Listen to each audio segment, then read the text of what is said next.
welcome back to my channel. Today we're going to chat a little bit about the RTA Virtual Motorsport final results of the scholarship. Unfortunately we didn't make it, to make a long story short.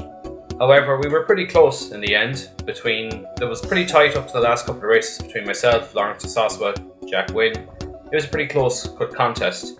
Today we're going to talk a little bit about the results, but we're also going to talk about what's going to be the future plan for the channel, and also maybe even looking at some real racing as well.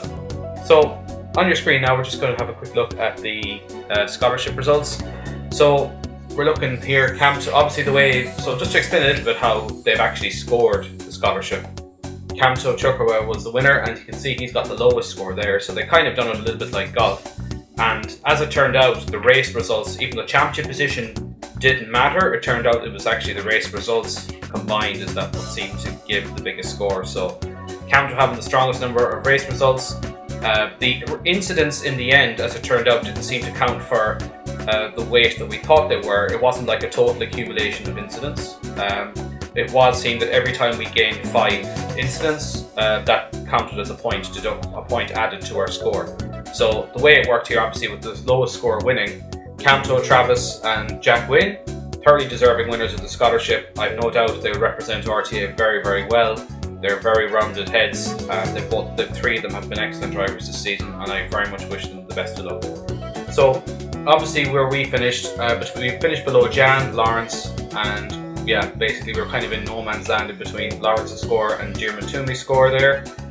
5th off, so we were kind of 1, 2, 3, 4, 5. We were 6th overall actually in the scholarship, and yeah, I guess really what was the kind of killer for our season was the race 1 incidents, and they were not all self-inflicted. A lot of them were wrong place, wrong time, and that's just the nature of Formula Vee. That's the nature of iRacing and Formula Vee. There isn't much we can really do about certain results, and all we can do is pick ourselves up and move forward with the next race results. But I definitely enjoyed the scholarship. It was a lot of fun making the highlight videos, and thank you all for watching. But one thing we did get, it was a kind of a, let's say, consolation prize, was the Challenger prize, and which is a spin in Peter McCann's Renault Clio RS200, and this car is a pretty serious track weapon, and it's capable of doing almost 2 minutes, under 2 minutes around the Mondello International track. So I've been to Mondello a couple of times. I know Peter fairly well. Thank him very much. I want to thank the organisers again, obviously, for organising such a great competition.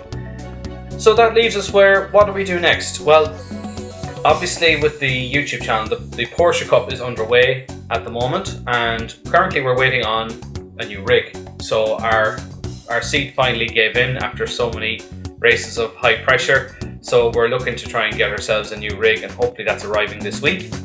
And we should be making RTA Porsche Cup content, I think, going forward. We're going to miss the first 2 rounds of the championship, it looks like. We're hoping to be ready for round 3.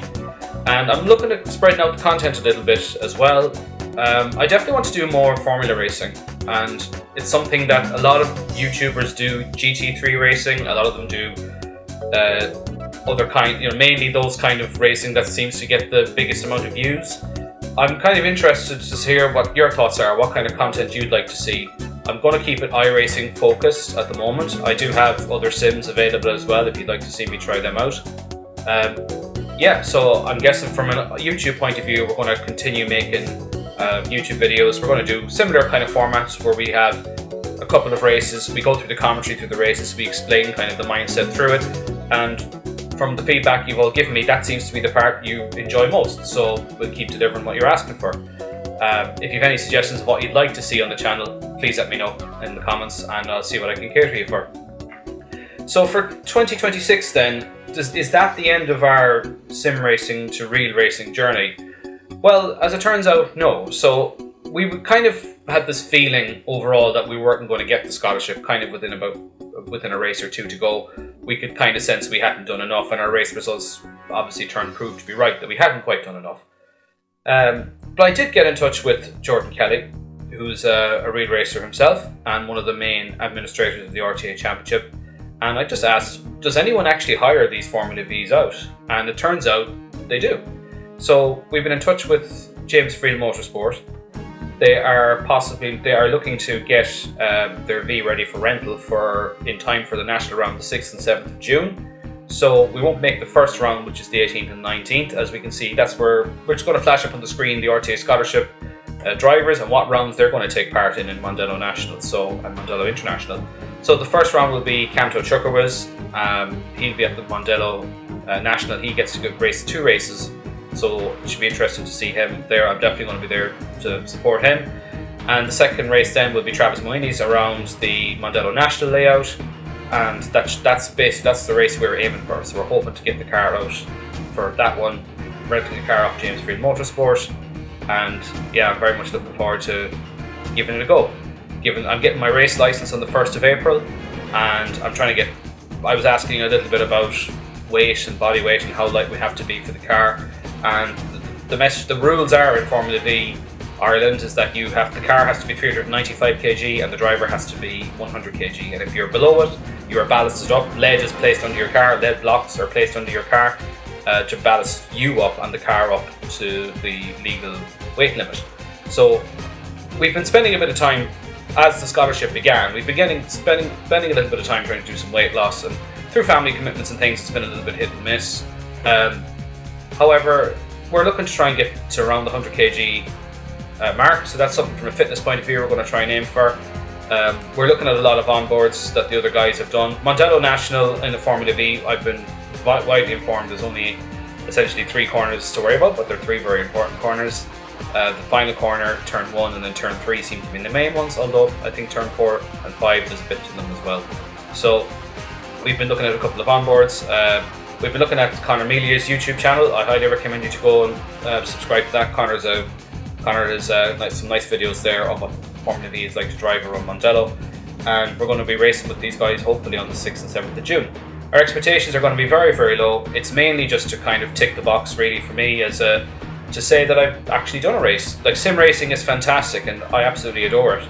But I do want to show, not to show anything, but I'd like to make that transition to a real race, give it a go, have low expectations, have a lot of fun, and we might even see, if we're very lucky, the Crayola livery on the Vee for that round at Mondello. It would be amazing if we could get that. So we're currently talking about that now to see if it's possible. So I'm very excited. We're looking forward to. We've got plenty of time now to prepare. We've gotten our race license. We have to do our Mondello course on the 1st of April.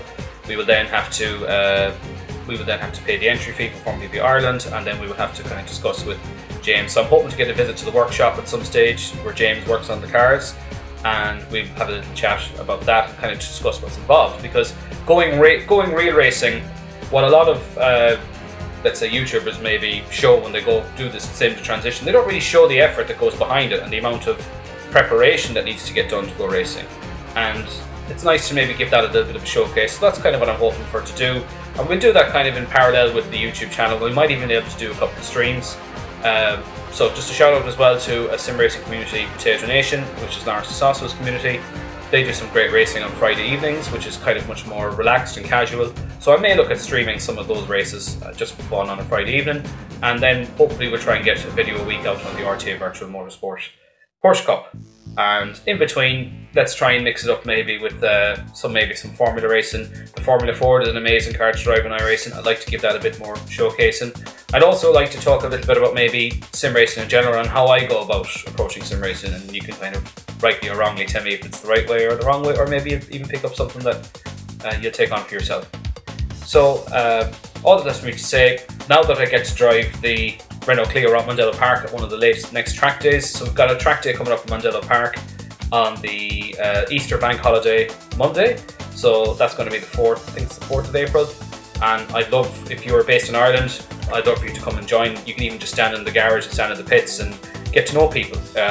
It's a really good way to get out and go visit people racing. And in that track day we're hoping to get a spin in Peter's car, and that was part of the Challenger Prize for doing the YouTube content, and that's for you guys for liking, commenting on the videos. I might not have got that, only for made the videos, so very much thank you for liking, commenting, even subscribing on the channel. I hope you've enjoyed the RTA series. We've got more content coming up. Maybe it's a little bit more different and more tailored this time, but we'll try and document some of the real racing journey, and we'll also document and more sim racing as well to come. So all that is to say is, look, thank you very much for watching, and we'll see you again for the next one once we've got our rig all set up. All the best and take care.